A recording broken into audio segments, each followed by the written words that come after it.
آبادې مینې یې ړنګې شوې، د کډوالۍ مجبوره ژوند ته غاړې ورکوي.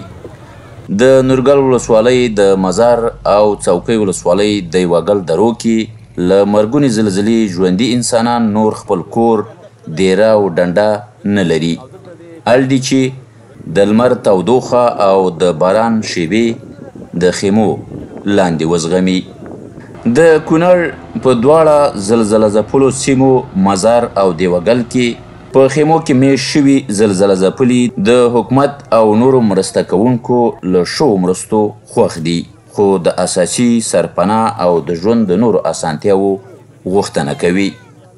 ډېرې مرستې تر خیمو پورې ډېره مرسته راسره شوې ده، نقدیت هم راسره کېږي، نور هم راسره کېږي. موږ په دې ډېر خوشحاله یو. زموږ غوښتنه دا ده چې وروسته پورې خوشحاله یو، د دې نه ایسته دغه مرستې راسره جاري وساتل شي، موږ لرې کورونه جوړ شي او موږ سره نورې سرپناه دغه وشي.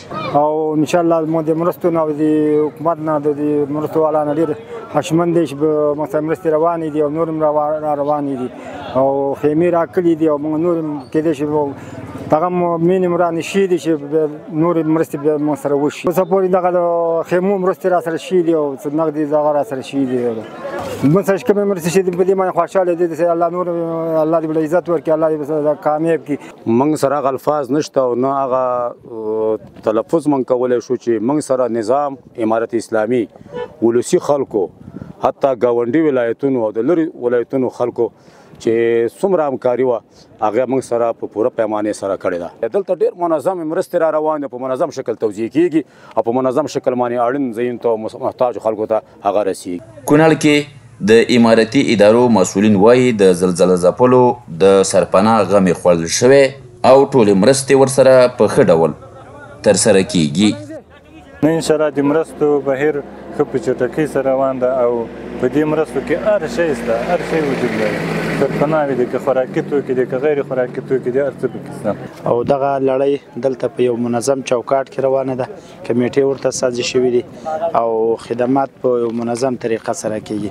هغه سیمې چې ډېرې ځل متضرر شوي دي اول هغوی ته رسیدګي شوې ده، اوس عمومي ټوله ساحه تر کنټرول لاندې ده. کونړ کې زلزلې دوه سیمې دیوګل او مزار دره تر ټولو سخته ډېره وځپله.